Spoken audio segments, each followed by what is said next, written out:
BJP না ছাড়ায় প্রাণ নাশের আশঙ্কা। গভীর রাতে বাড়ির দরজায় সাদা থান ধূপ মালা ঝুলিয়ে রেখে চাঞ্চল্য নানুরে। বীরভূম জেলার নানুর বিধানসভার অন্তর্গত ধূপসারা একবারে অঞ্চলে কুড়গ্রাম এলাকায় গভীর রাতের অন্ধকারে এক ভয়াবহ ঘটনা, যার জেরে তীব্র আতঙ্ক ছড়ালো এলাকায়। অভিযোগ করছে বিজেপির ৩ নম্বর মণ্ডলের সভাপতি রামকৃষ্ণ মণ্ডলকে দল ছাড়তে হুমকি দেওয়া হয়েছিল, কিন্তু সেই চাপে তিনি নথি স্বীকার না করায় তার পরিবারের সদস্যদের মধ্যে ভয় ও মানসিক সন্ত্রাস তৈরি করতে পরিকল্পিতভাবে ও রহস্যজনক ও ভীতিকর কাণ্ড ঘটানো হয়েছে। অভিযোগ উঠছে শনিবার গভীর রাতে রামকৃষ্ণ মণ্ডলের বাড়ির মূল দরজার সামনে সাদা থান, রজনীগন্ধার মালা, ধূপকাঠি এবং মিষ্টি এগুলি একটি ঝুলিতে ভরে ঝুলিয়ে রেখে যায় দুষ্কৃতীরা। স্থানীয়দের অভিযোগ, গ্রাম বাংলায় এই ধরনের সামগ্রী সাধারণত অশুভ সংকেত বা মৃত্যু ভয়ের প্রতীক হিসেবেই দেখা হয়। ফলে সকালে ঘুম থেকে উঠে বাড়ির দরজায় দৃশ্য দেখে কার্যত শিউরে ওঠেন পরিবারের সদস্যরা। বিজেপি আছে বলে আপনাদের মনে হয়? ৩৬৫ দিন বিজেপির কোনো কর্মসূচি না, ওটা আপনারা দেখেছেন? এটা আপনাদের কাছে আমার প্রশ্ন থাকবে। আর যে কথাটা বলছেন কারো বাড়িতে সাদা থান ধূপকাঠি দিয়ে আসা হয়েছে, দেখুন এটা বিজেপি টিআরপি বাড়ানোর জন্য এই কাজগুলো করছে। কারণ তারা যে ২৬শে নির্বাচন লড়াই করবে, লড়াই করার জন্য তাদের হাতে কোনো হাতিয়ার নেই। তাদের একটাই হাতিয়ার, একটাই অস্ত্র, সেটা হচ্ছে ধর্ম। তারা ধর্ম নিয়ে বিভাজন করে তারা ভোট পেতে চাইছে। তারা জাতিগত বর্ণগত বিভাজন সৃষ্টি করে ভোট পেতে চাইছে। এই জন্যই তারা এইসব কৌশলগুলো অবলম্বন করছে। কিন্তু যদি নানুর বিধানসভা কথা বলেন, নানুর বিধানসভা মানুষ মমতা বন্দ্যোপাধ্যায়, অভিষেক বন্দ্যোপাধ্যায়ের সঙ্গে ছিল, আছে, থাকবে। তার কারণ একটাই,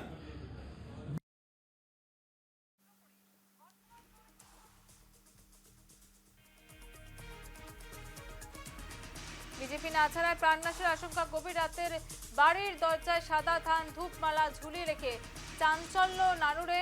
বীরভূম জেলার নানুর বিধানসভার ঘটনা। গভীর রাতে বাড়ির দরজায় সাদা থান ধূপমালা ঝুলিয়ে রেখে করে চাঞ্চল্যকর ঘটনা বীরভূম থেকে উঠে আসছে। বীরভূম জেলার নানুর বিধানসভা, সেখানে ঘটনা। সরাসরি চলে যাবো, আমাদের সঙ্গে রয়েছেন আমাদের প্রতিনিধি শুভদীপ প্রামাণিক। শুভদীপ, একেবারে ন্যাকারজনক ঘটনা, যে গভীর রাতে বাড়ির দরজায় সাদা থান ধূপ মালা এই সমস্ত ঝুলিয়ে রেখে যাচ্ছে, কে বা কারা করলো, কিছু কি জানা গিয়েছে? শ্যামাশ্রী, নির্বাচন যত এগিয়ে আসছে বীরভূম কিন্তু রাজনৈতিকভাবে উত্তপ্ত হয়ে উঠছে, আর তার প্রমাণ কিন্তু পাওয়া গেল নানুর বিধানসভার উচ্চকরণ পঞ্চায়েতের এই কুড়গ্রামে। সেখানকারই বিজেপির ৩ নম্বর মণ্ডলের সভাপতি রামকৃষ্ণ মণ্ডল, তাকে বারবার কিন্তু বিজেপি ছেড়ে তৃণমূলে যোগ দিতে হবে বা রাজনীতি ছেড়ে দিতে হবে সেই হুমকি দেওয়া হচ্ছিল, এমনটা কিন্তু তিনি দাবি করেছেন।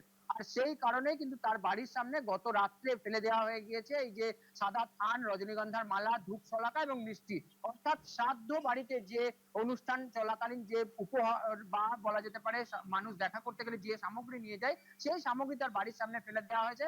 কার্যত তাকে প্রাণ নাশের হুমকি দেওয়া হচ্ছে, এমনটা কিন্তু তিনি মনে করছেন। এবং তার ফলে শুধুমাত্র এই রামকৃষ্ণ মণ্ডল নয়, তার পরিবার এবং তার সঙ্গে সঙ্গে সমগ্র নানুর তথা বীরভূমের এলাকার যে সমস্ত বিজেপি এবং বিরোধী যে দলগুলি রয়েছে তাদের সকলের মধ্যে আতঙ্ক সৃষ্টি হয়েছে। স্বাভাবিকভাবে এই অভিযোগের তীর গিয়েছে কিন্তু তৃণমূলের দিকে। শাসক দল বারবার কিন্তু নিজেদের ক্ষমতা দখলে রাখার জন্য বিভিন্ন রকম সন্ত্রাস করছে। এর আগে আমরা দেখেছিলাম যে নানুরেরই উচ্চকরণ পঞ্চায়েত, সেই উচ্চকরণ পঞ্চায়েত এলাকাতে কিন্তু এক আরএসএস কর্মীকে তৃণমূল কার্যালয়ে তুলে নিয়ে গিয়ে মারধর করা হয়েছিল, হুমকি দেওয়া হয়েছিল এবং তার কাছ থেকে বলিয়ে নেওয়া হয়েছিল সে জীবনে আর রাজনীতি করবে না বা আরএসএস এর সঙ্গে যুক্ত থাকবে না। এই ঘটনার পর পরে কিন্তু এই ঘটনার রেস কাটতে না কাটতেই বলা যেতে পারে কিন্তু আবার এমন ধরনের ঘটনা নানুরে। এই নানুর ওখানে রয়েছে বীরভূম জেলা পরিষদের সভাধিপতি তথা একদমই বীরভূম জেলা তৃণমূলের কোর কমিটির অন্যতম সদস্য তথা ডাপুটে তৃণমূল নেতা আজল শেখের।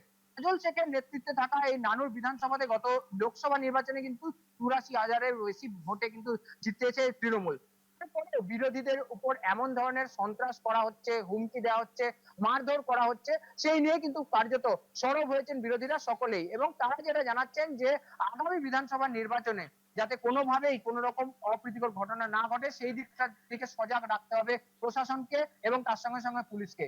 ইতিমধ্যেই নানুর থানা এলাকার যে পুলিশ স্টেশন রয়েছে সেখানে কিন্তু বোলপুর সাংগঠনিক জেলা বিজেপির যারা সদস্যরা রয়েছেন আর কিন্তু অভিযোগ জানাবেন এমনটা জানিয়েছেন। এবং পাল্টা এই বিষয়ে কিন্তু তৃণমূলের সঙ্গে যোগাযোগ করেছিলাম। তৃণমূলের যে নেতৃত্বরা রয়েছে, বিশেষ করে কাজল শেখ, তিনি কিন্তু এই অভিযোগ অস্বীকার করেছেন এবং তার যেটা দাবি যে নানুর এলাকাতে 2021 বিধানসভা নির্বাচনের পর থেকে কিন্তু আর বিজেপির কোনো অস্তিত্ব নেই। 2-4 ঘর বিজেপি যদি থাকেও তাদের নিয়ে তারা কোনো সমস্যার মধ্যে পড়তে পারবেন না এবং তাদেরকে তারা গুরুত্ব দিচ্ছেন না। শুভদীপ, বিজেপি এখানে নিজের একটা কারণে প্রশ্ন, মাটি নেই। বিজেপির তরফ থেকে কি প্রতিক্রিয়া পাচ্ছ এই ঘটনায়? আর দেখো সমস্ত তোমাকে বলে রাখবো যে বিজেপির বোলপুর সাংগঠনিক জেলা নেতৃত্ব তারা কিন্তু ইতিমধ্যেই জেলার যে নেতৃত্ব এবং তার সঙ্গে সঙ্গে রাজ্য নেতৃত্ব তাদেরকে বিষয়টি জানিয়েছে এবং অত্যন্ত গুরুত্বপূর্ণ এবং সংবেদনশীল এই বিষয়টি হওয়ার কারণে কিন্তু তারা ইতিমধ্যেই নানুর থানায় এই বিষয়ে লিখিত অভিযোগ দায়ের করবে এমনটা জানা যাচ্ছে এবং তার সঙ্গে সঙ্গে এই ঘটনায় যারা জড়িত অর্থাৎ ওই এলাকার যে সমস্ত তৃণমূলের আশ্রিত দুষ্কৃতীরা রয়েছে, যাদের উপর সন্দেহের তীর রয়েছে বিজেপির, তাদের বিরুদ্ধে কিন্তু একদম ব্যবস্থা নিতে হবে সেই বিষয়টা কিন্তু তারা দাবি করছেন পুলিশ প্রশাসনের কাছে এবং আগামীতে যাতে বিরোধী দলগুলির নিরাপত্তার বিষয়টি সুনিশ্চিত করা যায় সেই কারণে কিন্তু তারা আগামীতে বিক্ষোভ আন্দোলন করবে এমনটাও কিন্তু জানতে পারা যাচ্ছে এবং স্বাভাবিকভাবে যেটা বলা যেতে পারে নির্বাচন যত এগিয়ে আসছে ততই কিন্তু উত্তপ্ত হয়ে উঠছে বীরভূমের রাজনীতি। আগামীতে নির্বাচনের আগে তাই কার্যত সকলেই মনে বেশ, করছে যে সন্ত্রাসের একদম ভূমি বেশ, হয়ে যেতে পারে এই বীরভূম। শ্যামাশ্রী। বেশ। একেবারে অনেক ধন্যবাদ শুভদীপ, এতক্ষণ আমাদের সঙ্গে ছিলেন আমাদের প্রতিনিধি শুভদীপ প্রামাণিক। একবারে যে ছবিটা উঠে আসছে আবারও উত্তপ্ত বীরভূমের নানুর, সেখানে গভীর রাতে বাড়ির দরজায় সাদা থান ফুলমালা ঝুলিয়ে রেখে যাওয়া হলো, কারণ বিজেপি করার দায়।